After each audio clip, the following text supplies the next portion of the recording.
I'm going to show you how to install this door closer on a commercial grade steel door.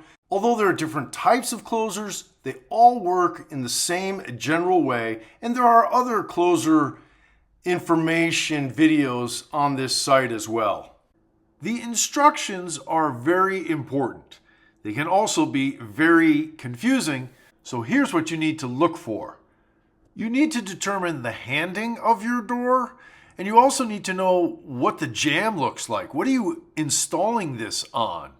So the handing is basically which direction your door opens, and there's usually a diagram there on the instructions.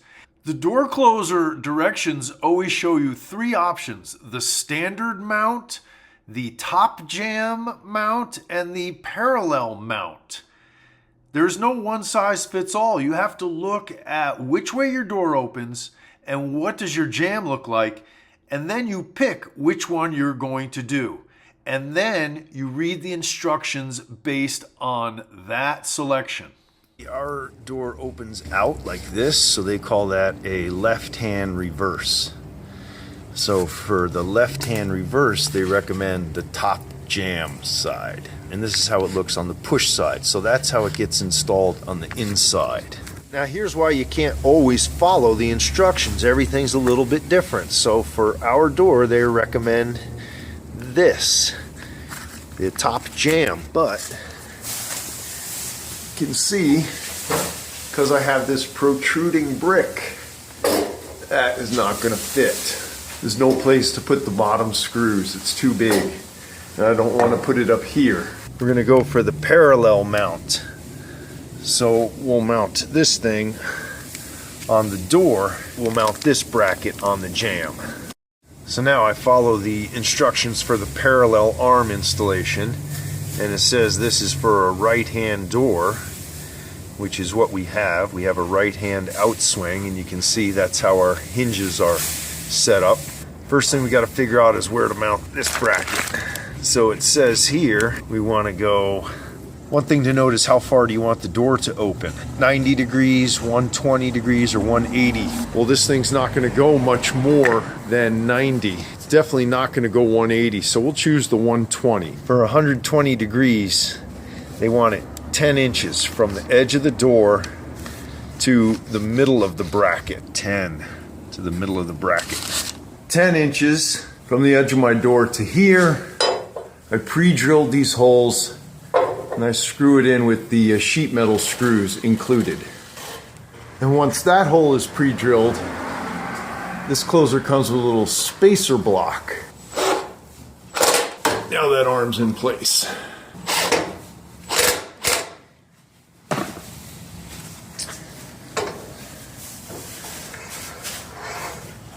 From the edge of the door to this first screw is 8 inches.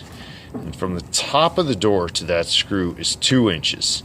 It's all we need to be concerned about, because all the rest will line up automatically. So 8 inches from the door, 2 inches from the top. So here's my mark, 8 inches in, 2 inches down. I just drilled out the first hole that I measured. And then what I'll do is screw that thing in, and then I'll just move it around and mark the holes with my drill bit. That first screw in there, it pretty much stays on its own. I'll get it level, I'll hold it up, then I'll put my drill through, pre-drill. Okay, now with the body mounted, I mount this half of the arm on our bracket, and depending on the brand, these all attach a little bit differently, but the idea is the same. And sometimes this arm is a long threaded rod, and the connecting arm has a lock nut on it, and that's how you make it longer or shorter. This one actually has a sleeve that will accept this end of the arm. So this will slide in here, and then we'll just use the appropriate screw hole once we have the length adjusted properly. Okay, now see how I have these two holes up here? That's because I skipped a step. I didn't skip a step in the instructions, but I skipped a step in my own mental checklist. And here's what it is.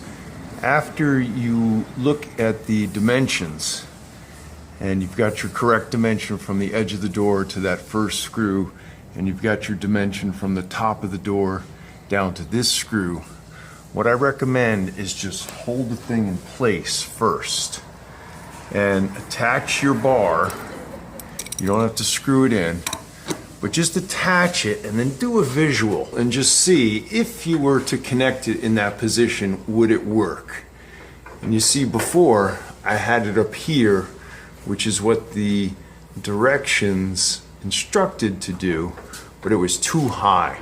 And what happens is the bar was hitting this. I just moved it down, no big deal, and these holes can be patched. But to prevent that, before you drill anything, hold it up there, do a visual, and make sure that arm clears. Use the dimension that they give you here, but for this dimension, make it as high as you can, leaving you enough room for that arm to connect, and you'll be okay. All right, now let's set that arm. Okay, when you're getting ready to put the arm on, you have to do what's called loading the tension. If we just plop the arm on there and connected this thing, how would it close? There's no on button that automatically puts tension on this thing. That's where the other nut comes into play. You take a wrench, put it on that lower nut, and then turn it. That creates tension. I just turn it enough until that bar drops down. Now you see how that bar drops down on there? Now look what happens when I let go. This bar is now pushing against the door. It's got tension on there. So now when I connect it to this, since that bar wants to push that way, it actually pulls the door closed. Open this up and guide that arm in there. Now you have to pull this bar because it has tension on it. And you have to figure out where you want this. So I want it right about there. The bar is away from the door, and the door is now shut, and it has tension on it. So what I'll do is line up one of these screw holes with this hole, and I can see the hole line up there. Now I can put it down there and thread it in. There it goes. Now with my screw in there, that holds the bar. Let's open it up and test it. Now, because we have the tension, it pulls the door shut. And it pulls it a little hard, so we can adjust one of these. And when it comes to adjusting the speed of these, this uses an Allen key. One hole adjusts how strongly the door closes initially, and the other hole adjusts how strongly it closes in the last 4 inches. This particular closer has a lot more features than lower end models. It has the swing speed adjustment, which adjusts how fast or slow the door initially closes. Then it has the latching speed adjustment, which adjusts the speed of the door in the last 4 or 5 inches. And then it also has what's called a back check. The back check won't hold the door open, but it'll make it harder or easier for the door to initially start to close, and that's good for high wind conditions. And lastly, it even has this spring power adjustment on the end, and that will adjust how powerful the thing is, which may need to be adjusted depending on the weight of the door. In this example, we put the Allen wrench into the swing speed adjustment and tightened it about a 1/4 turn. That gave us the perfect tension we wanted. Now let's see how it works. And there. That's a nice gentle close. That's it. Now once everything's set, I'm going to tap down that arm, and there's usually a screw with a washer on there that goes on top.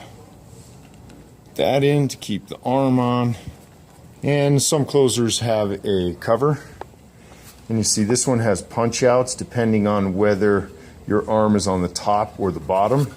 Since the arm is on the top, we punched out that one, and then it has 2 screw holes here to hold it in place. And there it is with the cover on. That closer is installed.